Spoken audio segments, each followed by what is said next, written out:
Tranquility Base here. The Eagle has landed.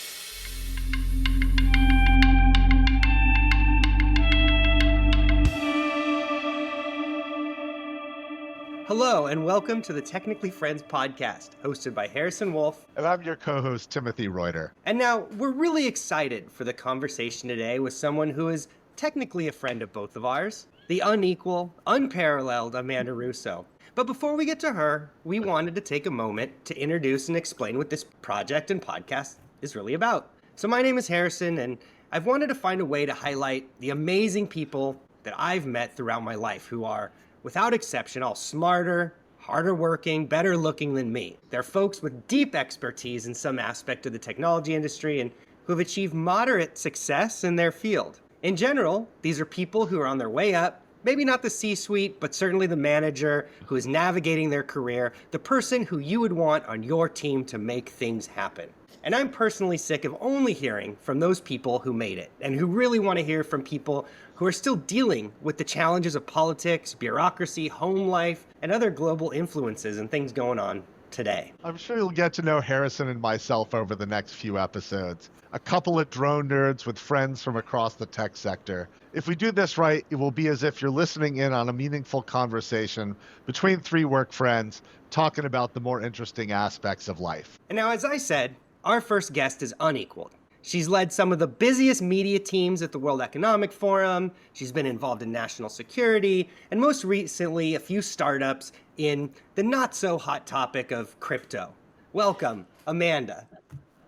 Hi, Harrison. Good to see you guys. Good to see you. Now, Amanda, you and I and Timothy all met at the World Economic Forum Center for the Fourth Industrial Revolution, where it was your job to amplify our work's impact. In other words, your job was to make us look good, to get it published in magazines, news outlets, online forums, and other publications. And now you direct media for what? The Crypto Council for Innovation, you do work outside, and frankly, you're my favorite person to play softball with and just a great person to see the Taj Mahal with. So welcome, and let's get into it.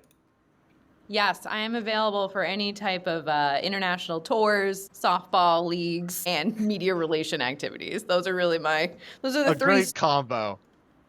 Sweet spots. Yeah, like personally for me, this is great because for those people joining us, I used to sit in the same room as Harrison and Timothy. So the three of us are very used to having chats about what we're working on, what we need to do during the day, but also just chatting about. And your dating life, let's be honest here. Although we won't be covering that in this podcast so much. Okay, it's a follow-up. That's a follow-up. Yes, they are like my dating gurus. Yeah. I think her husband might have a problem with us talking about her dating life. So we don't want to talk about that.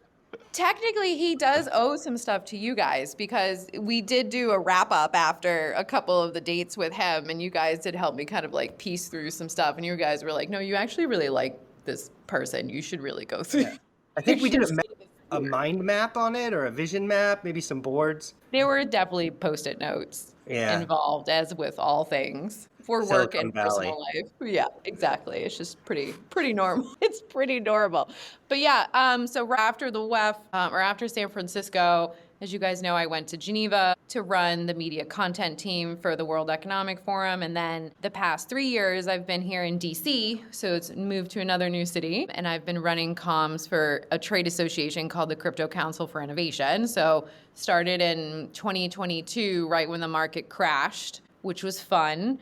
And then when it couldn't go any further, FTX happened. So that was great. What is FTX? FTX, the crypto exchange. Sam Bankman-Fried was the illustrious founder. Got into some legal trouble, and that was a fun Thanksgiving. So that was good. But now things have changed in the U.S. People have kind of gotten their acts together, and we're looking at potential regulation by the summer, according to President Trump. So it's like literally night and day compared to a few years ago. So yeah, navigating media stuff has it's been fun. But one thing, I'll let you guys go, but I have a funny story from an event, a crypto event that I went to last week. Sure. Yeah, we like funny stories. Okay. Let's do it. Okay. Well, turns out I'm at a crypto event at Cafe Milano. It's like a hotspot in DC, right? And it's crypto and central banks. So I'm like, okay, what's the last thing you expect to come up? Drones. What's the last thing you expect to come up? The Rwandan drones pilot project that we worked on. So it was touted at this event by an Indian economist as an example of how Rwanda was correctly adapting to the tech environment and trying to be forward thinking, and that it saved lives, and they were responsible for agile drone regulations. And I'm in the audience like, you gotta be shitting me. This is like, really? For those that don't know, the Rwanda project was the thing that Timothy and I worked on for 3 years. 3 years. We were basically told, hey, here's a country that wants to do some great things with drones. Yeah. Figure it out.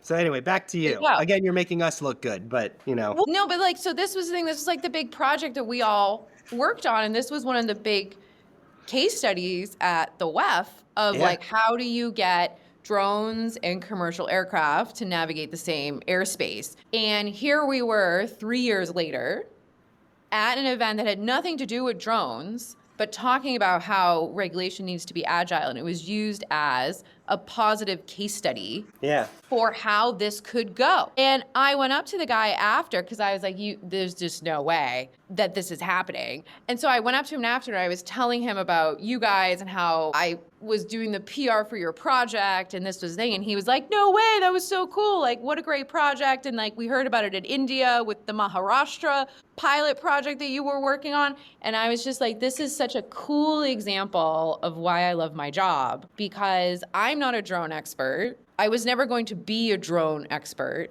You guys were, but I get to work with you and help tell that story, which is still going on 3 years from now. And it was foundational for that. So that's why I really like my job. That's cool. Because we get to talk to meet cool people like you guys, but then actually work on impact stories. And for the audience's knowledge, Amanda was the one who actually got people's attention on this. So Harrison and I did the technical work and formed the relations, and then Amanda is the one who helped it be more broadly known. And so basically you're being fed your own press information, almost like some sort of CIA psyop that is returned back to the U.S. as a fact. So the circularity of this is pretty delicious. Yeah, and it was so fun because I love that example, because I think during that time I probably said the word drones every other day, multiple times a day. So it was like, oh yeah, crap, this was a really big part of my existence, was telling people about this drone project and about the landscape of Rwanda, and that it was full of mountains, and this is a thing, and it takes 4 hours, and now it takes 40 minutes. And I was like, oh, I still remember all of these talking points, almost verbatim. That's how much we talked about this. So Amanda, I actually want to take you back to your early days. Because your first positions after grad school were mostly focused on terrorism analysis. Yes. What did you learn about public communications from studying terrorism and terrorists? So I'm glad you said it like that, because my mom, when she used to tell people about this, used to like, oh, what is Amanda up to? And she's like, oh, she's doing terrorism stuff. So in 2000 and... When was, oh God, in 2010, that was quite a statement. It was a little bit more emotive than today, thank God. So thank you for saying analysis, Timothy. But it was really a very strange bridge, but it was meant to be. After 9/11 and after, all of the whole, what am I going to do in college? I really wanted to go abroad. I wanted to study international topics, and I wanted to study things that were current and relevant. So I didn't want to do theory. I didn't want to do international relations theory. Okay, so couple different things. When I was in grad school, I went overseas to London School of Economics and wanted to study something concrete. So not international relations theory. I wanted to study what is happening now. I was fascinated by political science, fascinated by terrorism analysis, conflict studies in general. So I got into a master's program to look at that. And while I was interning, because this happened right when Lehman crashed, so getting a job out of grad school. We've been through some shit, haven't we all? We've been through a lot of stuff. Trying to figure out as a 22-year-old what a credit default swap was and why the housing market was causing me not to get a job was like, what is happening? Like, there weren't a lot of, was the iPhone around? Did we have iPhones? I think the iPad had just come out. The iPad had like just come out at this time, and like you still had to pay for data. Right. You still paid for data at this point. Like, I didn't have a BlackBerry. This was not as easy as it is right now. I feel like this is like the equivalent of like I walked uphill both ways to school in the snow for 5 miles. Absolutely. Back in the day. Early aughts, yeah. Back in the day. So the practicality of stuff, long story short, the practicality of stuff is what is happening? Why is it happening? Why is it happening in these places was really intriguing. And I was like, I want to learn more about this. So when I got a job, it was as a entry-level analyst at this intelligence company, which sounds a little bit like spooky, but it wasn't. There were no private security guards. It was providing analysis and insights and forecasts into a bunch of different things: economics, political risk stuff, security risk, all of the above. So it was really very interesting. And because I was pretty junior at the time, because I was like right out of grad school, I worked on the US desk, and then I worked on the current intelligence desk, which meant you had all these briefings that would come in overnight, and you had to produce all these reports every morning for all the clients across like energy, construction, general security, general political risk, whatever. So all of a sudden I started consuming all this news every day from all over the world. And I was like, oh, all this is interconnected. All of this is like, people are like watching what's happening in other places. And it was fascinating because I was very young. I had no idea. I was from like inner city Boston area, or like right outside of the Boston area. Not a lot of people were like interested in what was going on in Thailand or Djibouti or South Korea. Like, people were interested, but not as like, you know, an 18-year-old or a 15-year-old. It was just like a slightly different thing. So I was like, this is amazing. And now I'm around all these international people from all these different countries, because the whole company's motto was from the region for the region. So to be on the Asia desk, you had to be from Asia. And then they brought them to London, and they worked in London. So it's this amazing international workspace that was really only replicated when I got to WEF. And I was like, oh my God, there's all these like fascinating people from all over the world who are united in this one cause. This is really cool. So I started consuming all this news. And then the company at the time was going to get ready for a sale. And the new managing director they brought in was like, you know, we need some type of like external presence to help bolster our sale. But none of us really knew this. So basically they said to me, they were like, look, you're not afraid to talk to strangers on the phone. Like, you'll just call people. Do you want to do comms for us or media relations? And I was like, I don't know what that is. Like, what do you mean? Like, I don't know what that is. And they were like, well, see what it is. Figure it out.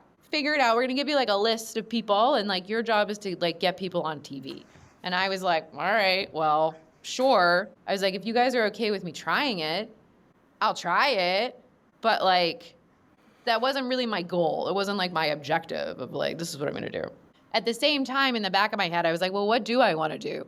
Because a bunch of my friends were going to Afghanistan. They were going to Iraq. This was during the surge, or like right after the surge. And that's the path I took, just for right. You know, I worked in Afghanistan and Iraq. Yeah. And I was like, I don't think I'm going to do well there.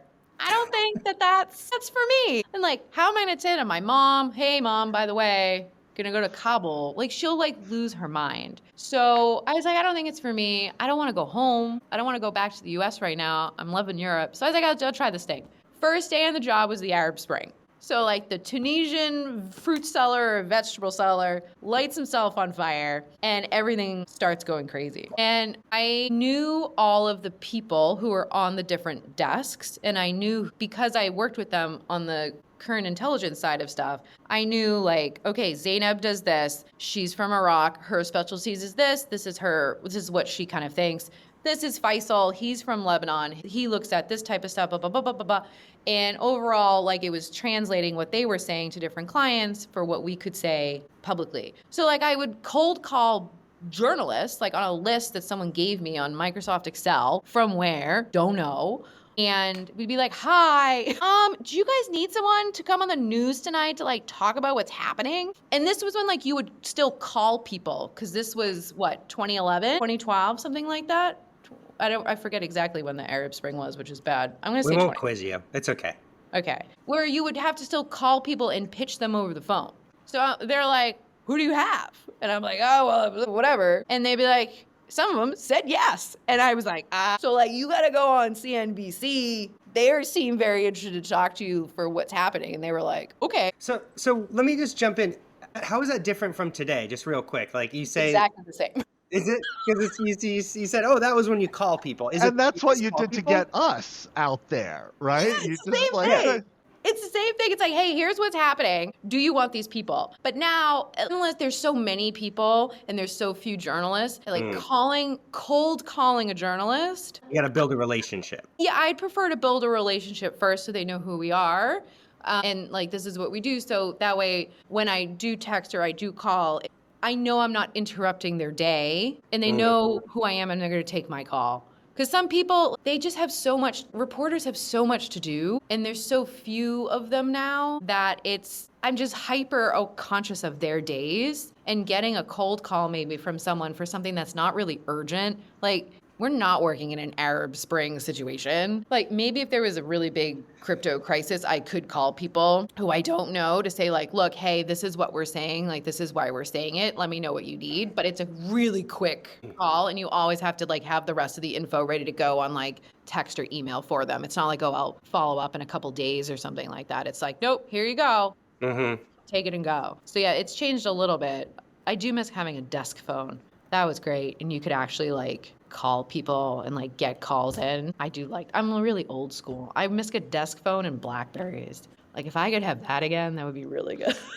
Bring back the good old days of terrorism and Blackberries. Well, maybe not the first part, but definitely the Blackberry. Definitely the Blackberry. Let's ask the next question. Sure. I mean, so something that I'd love to get your perspective on is I think there's been a shift in the public's attitude towards technology from a techno-optimism in the Obama era to increasing techno-pessimism starting in the first Trump era, but increasing until today. Why do you think this shift occurred, which is part of what I think you're trying to push back on at the Crypto Council, and how did the tech industry lose control of the narrative? A couple different things pop out as you say that. I think we are used to things moving so quickly now that it's like, what else you got? Think, oh, ChatGPT, now you can do this stuff on ChatGPT. Okay, great. What else can it do?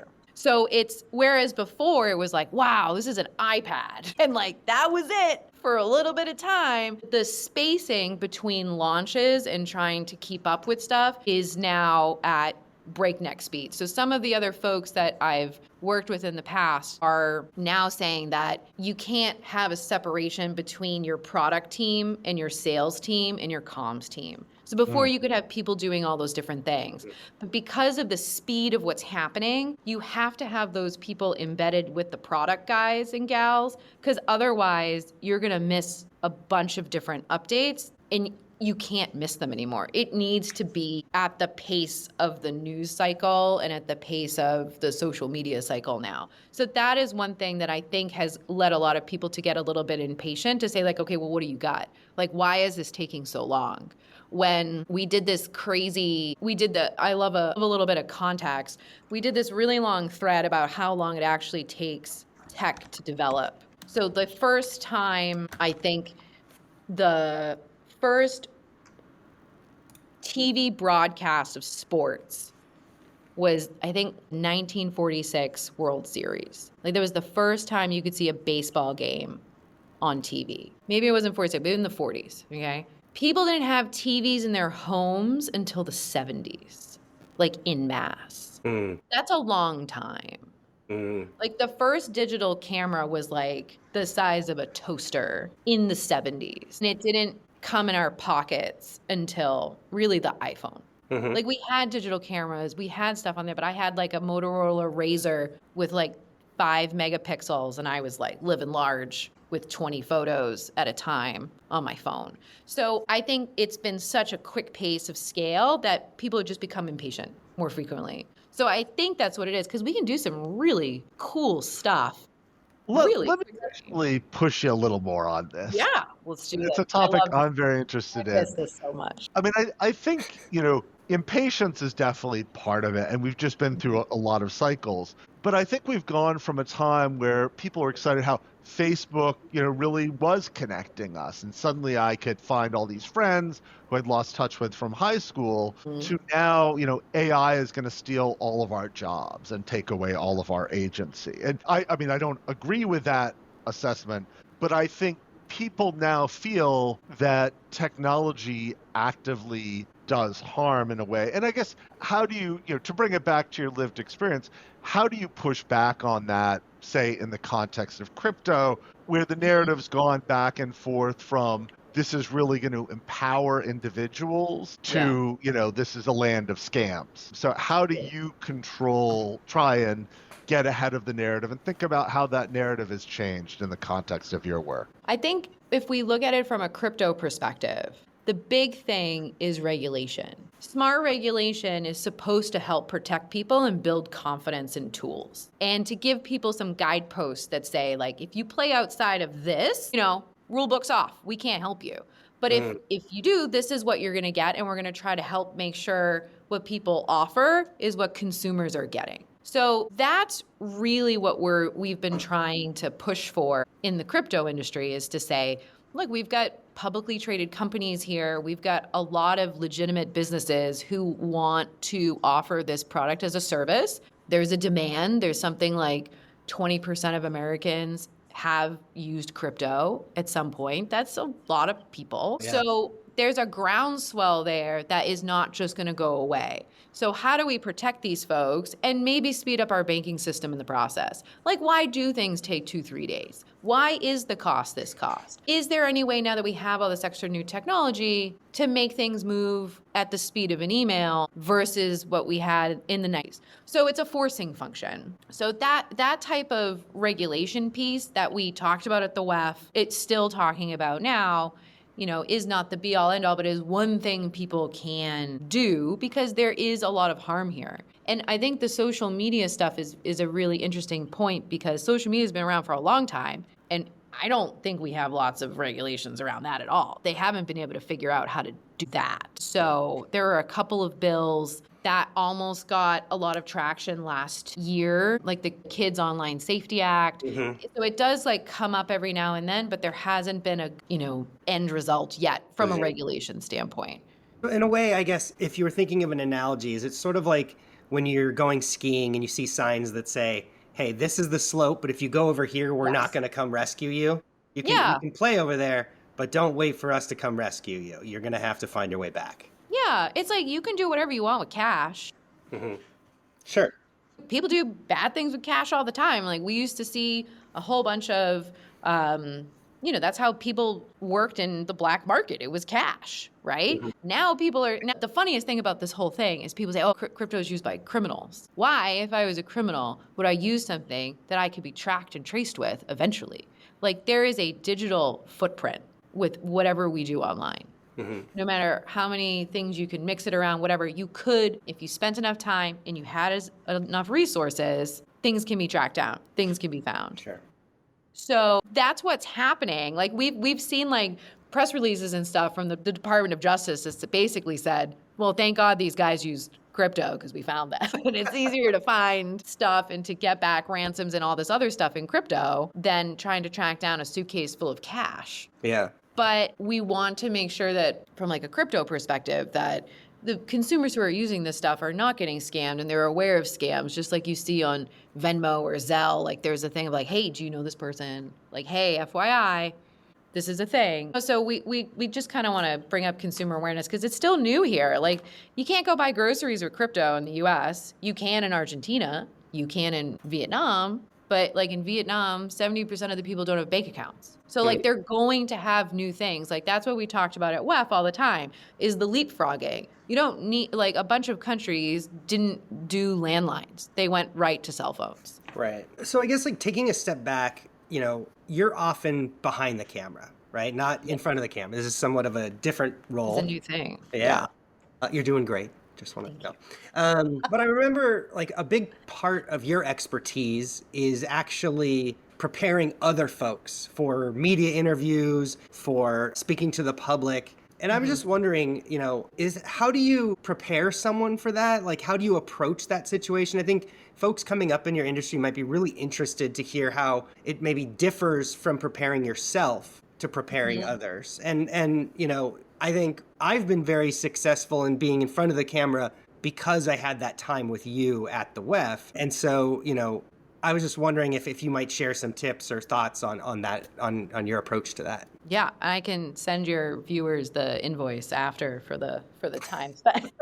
Yeah, I should say you do charge for some of this once in a while. I do charge for some. Friends discount, technically friends discount. Technically friends, yeah. Do you guys have like a cute, like a discount code you can give people? We'll set one up with your consulting arm. We'll set podcast / technically friends. There we go. Perfect. I love it. So I did theater. I think Timothy and you and I bonded over this a little bit. I did theater as a kid. Surprise, surprise.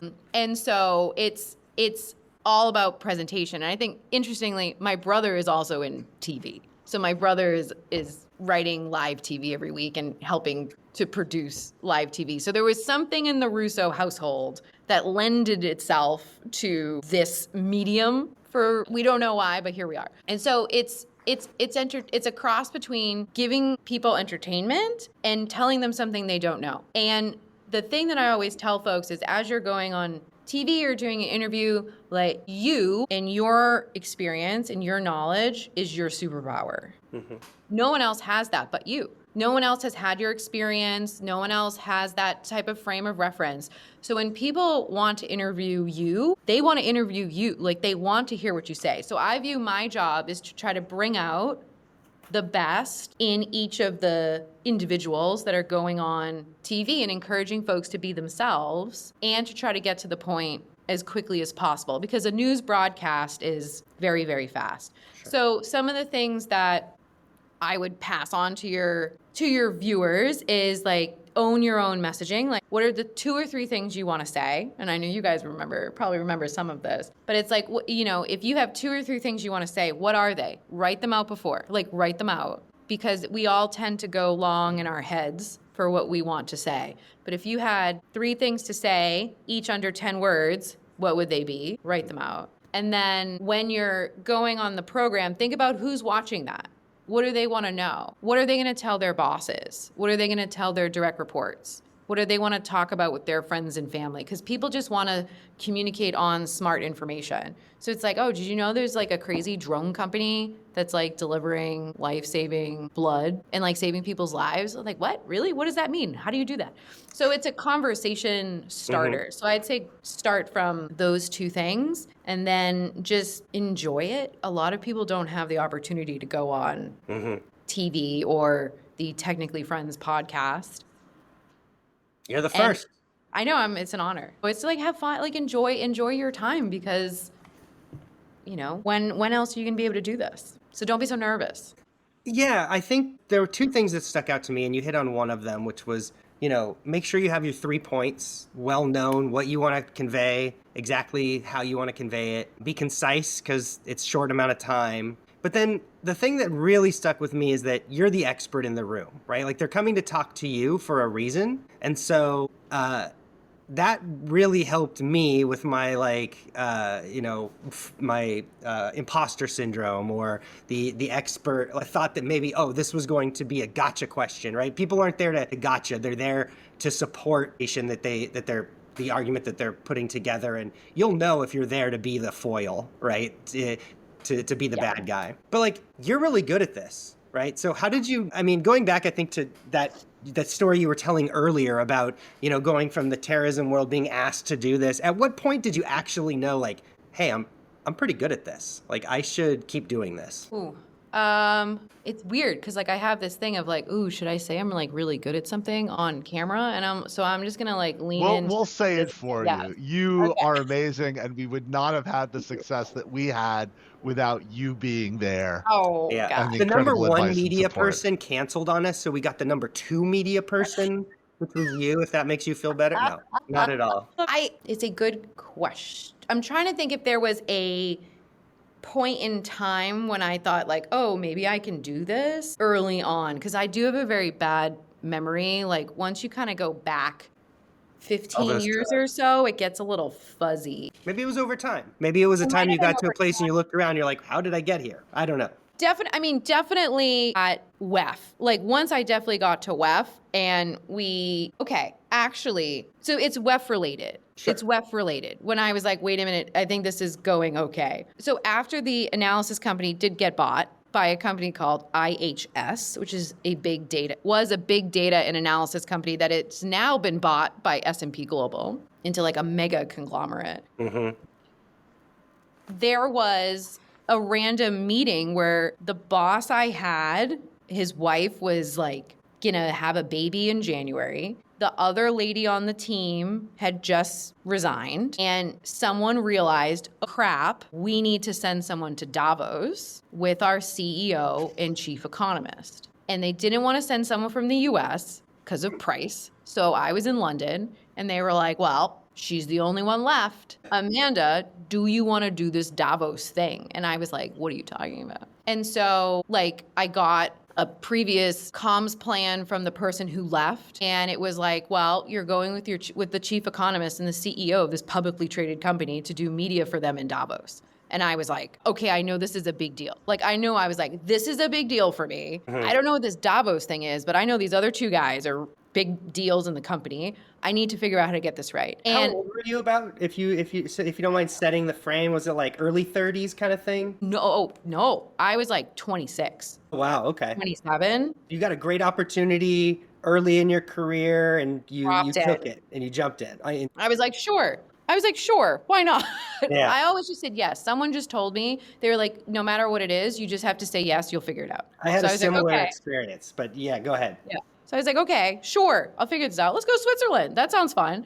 And then I remember at the end of the Davos thing, we had gotten like 25 or 30 interviews completed. And I did a report. I like ran a report because I'm all about like, I like the data and analysis behind it. And I was like, the media coverage that I got with this guy was around the same type of stuff as what Microsoft got in terms of mentions. And I was like, okay, maybe this is okay. Like maybe I'm actually able to compete like this because these people seem to not hate me at the end of it. Like I enjoyed really working with them and they seemed to just go along with what I was saying. Like I was so nervous to tell the CEO and this chief economist guy, hey, by the way, this is what you're doing. This is your schedule. Like we're going to do CNBC, we're going to do Bloomberg, and I'm just going to like be with you all day. Like, hi, I'm Amanda. I'm going to be with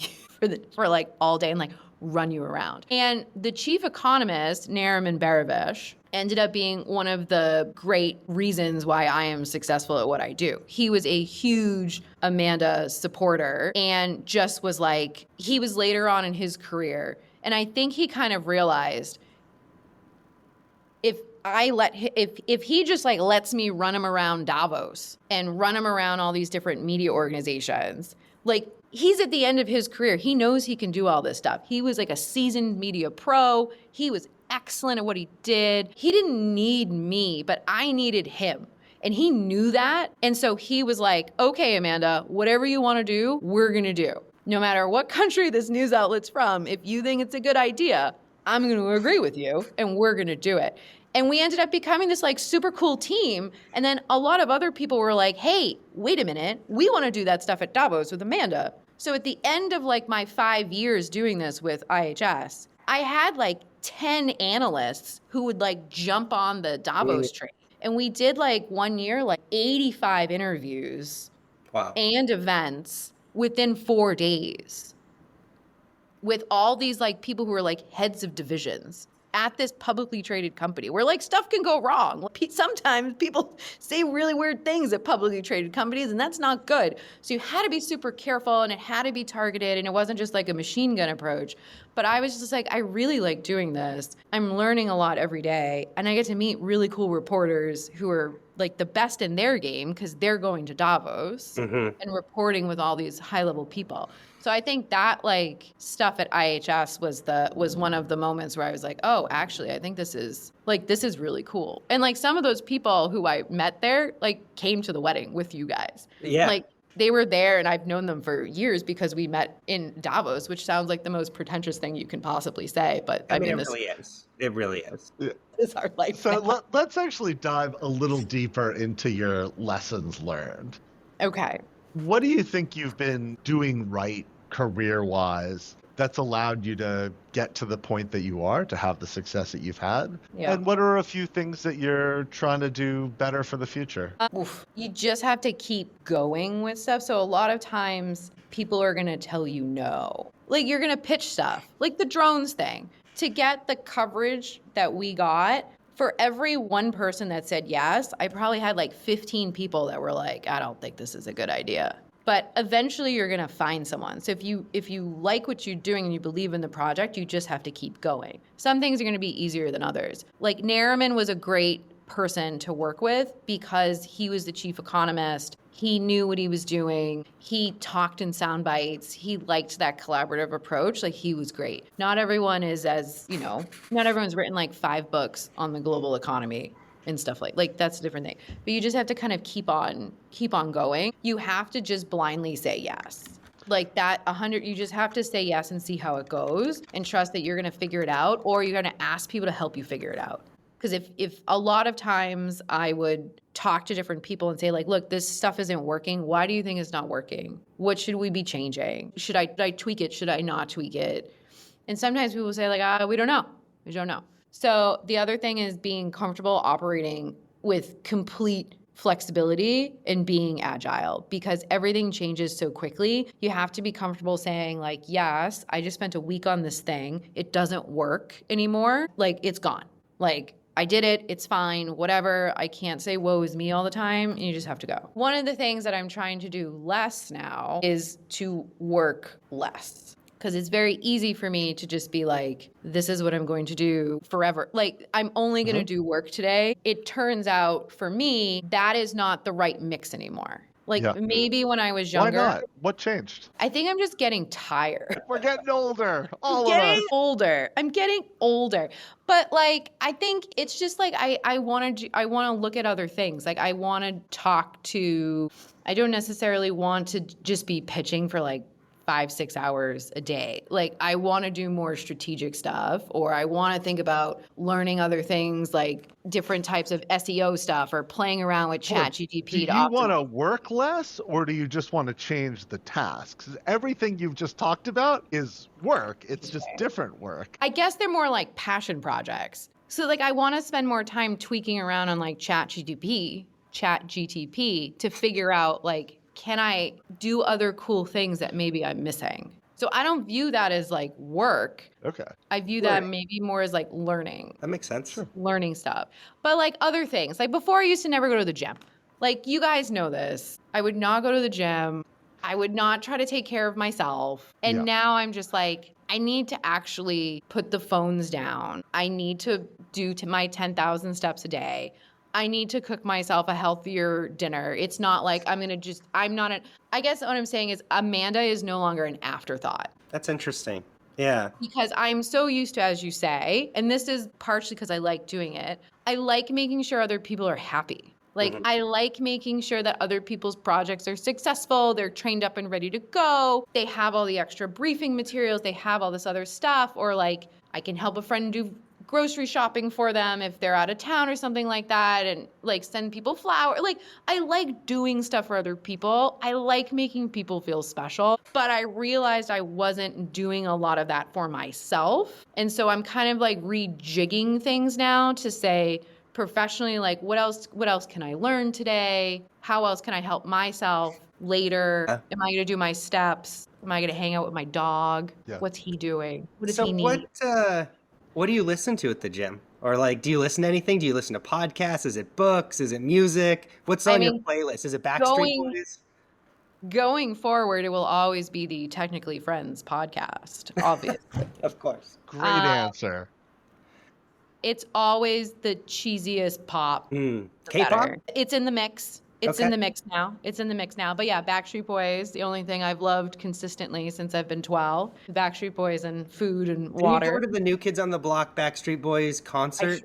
I sure did. Do I have tickets for the Sphere? Yes, I do. Yes, I do. We are going. We're going. They're my guilty pleasure. I love them very much, as you know. Awesome. But yeah, it's cheesy pop stuff. If I'm walking, I do love an audiobook. I'm listening History buff, I imagine, if I remember right. Yeah, there's a mix. I've tried to mix it up now, but I'm now listening to Shoe Dog by Phil Knight, the Nike story, which is fascinating. I did listen to that crazy Ron Chernow, J.D. Rockefeller book that's like 1,000 pages or something. Whoa. That was crazy. That was like... Didn't even know it existed, sorry. It's very long.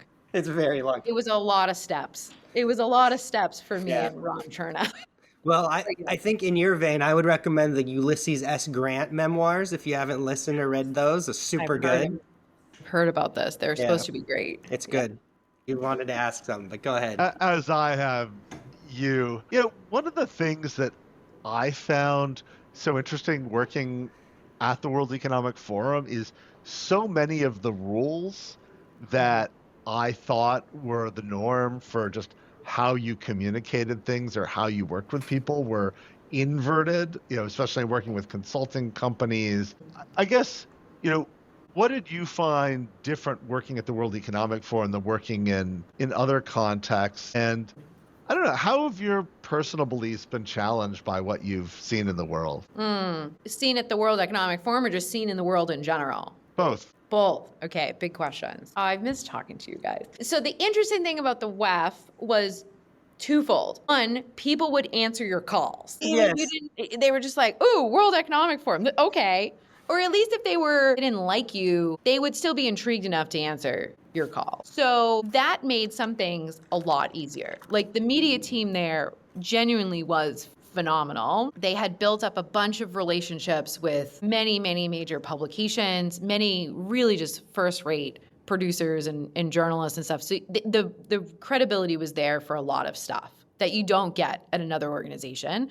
And internationally, like it was very much unprecedented, I think. Whether you like the WEF or not, like the team has done a great job. Then on the other hand, it was really interesting because a lot of people would challenge you and say like, well, what have you done? Like, okay, WEF, you have this big platform. Like, what does it mean? What are your impact stories? What are the stuff? So we were often rolled out as case studies, as examples, like we being us at the C4IR and then the other different projects that we were working on. So it really, my lens when I was focused on stuff was what are the things that are changing and how can we tell the story of that thing changing? And the follow-up is the sticking point that a lot of folks in comms there's a lot of announcements, right? Everyone loves an announcement, but like what happens next? So like it was really cool when we were doing stuff like just sticking with the drones thing. It was like, okay, here's Rwanda.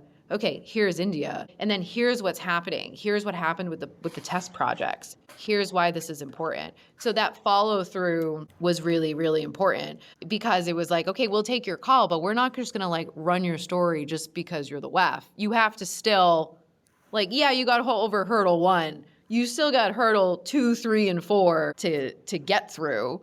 And the lens is very, very focused on what exactly have you done and why, because of the reputation of WEF, because that you're a global organization. People didn't cut you a lot of slack. Whereas maybe at other companies, startups, maybe they do, probably not, but they were really out to like, okay, tell us what's going on and why. And then in terms of things that have changed, one of the things that I did not expect was how many businesses, international businesses, want to do things better. So working on some of the environment stuff that I had to do, I kind of went into it with a little bit of bias thinking like, oh, you know, big companies, not necessarily the biggest promoters of change or whatever, but what they were really interested in is business continuity and resilience, right? They want to be a company for a really long time. How do they do that? And how do they make money? So if you could tell them about like a nature positive solution that could make them money, they were like, great, let's do that. And so I was like, oh, so you have all these like really big companies that you don't think are gonna maybe be as forward thinking or progressive or open to the conversation because they're like, oh, we're natural resource company and blah, blah, blah, blah, blah. And they're like, no, like we're open. What do you want to do? How can we do this? How can we pitch this and make money? So I left with a more positive feeling for what big business could do to change the planet. Because if they want to do it, they can, and they have the resources to do it. So that was one surprise. Huh. Yeah.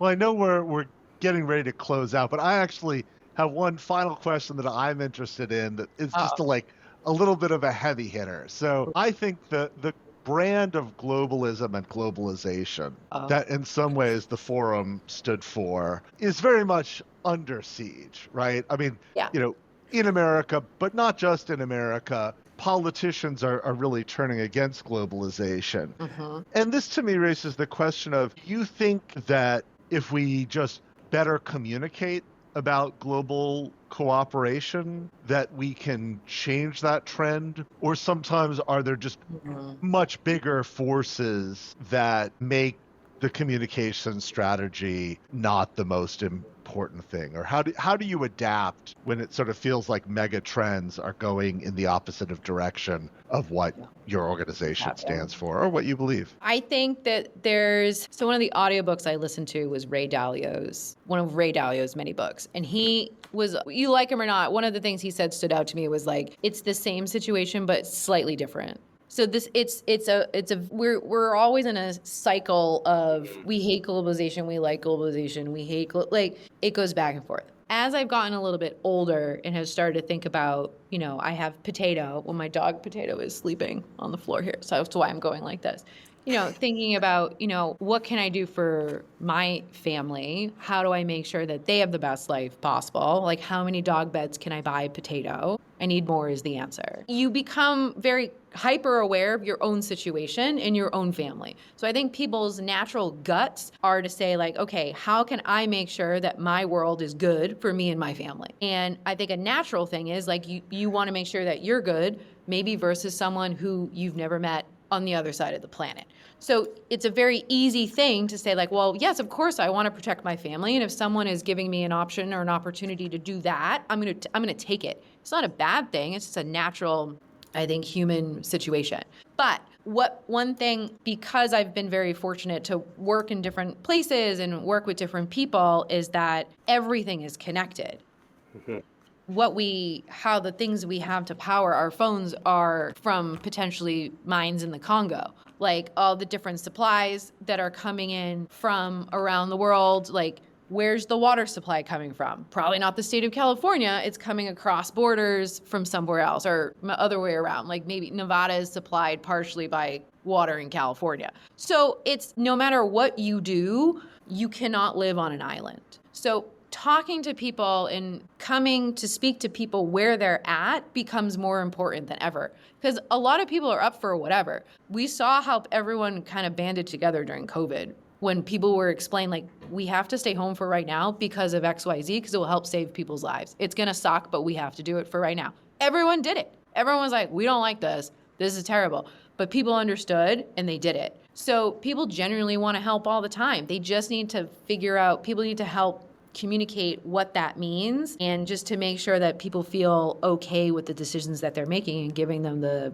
information to make those decisions in the best way possible for them and their families. That's kind of where I think we need to go. Well, Amanda, it's been so wonderful reconnecting with you. Thanks so much for coming on the Technically Friends podcast. You guys are welcome. So are we technically friends now? Thank you for joining the Technically Friends podcast. I really hope that you enjoyed yourselves. We certainly had a good time catching up with Amanda. If you're looking where you can find us and find more information about the podcast and some of the other work we do, check out s3-autonomy.com/technicallyfriends. There'll be more information there. You can subscribe, and certainly subscribe on iTunes or Spotify or any of the places that you find podcasts. And if you can't find us, let us know, and we'll make sure that we're there. So on behalf of Timothy Reuter, I'm Harrison Wolf, and please join us next time. Cheers.